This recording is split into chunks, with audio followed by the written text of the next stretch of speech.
புரிந்ததம்மா.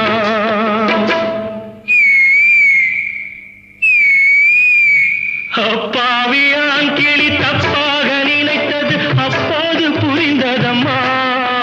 அது எப்போதும் கிளி அல்ல, கிணற்று தவளைதான் இப்போது தெரிந்ததம்மா.